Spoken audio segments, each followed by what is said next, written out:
আসসালামু আলাইকুম।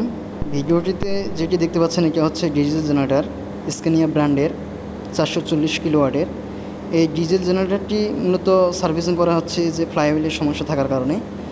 এখন ডিজেল জেনারেটরটি যখন খোলা হয় তখন দেখে যে ফ্লাইহুইলের যে কিটগুলা আছে কিটগুলা পুরোটাই ক্ষয় হয়ে গেছে, যার জন্য মূলত এই ডিজেল জেনারেটরটি খোলা। তো আপনারা পুরো ভিডিওটি দেখতে থাকুন, হালকা কিছু জানতে পারবেন।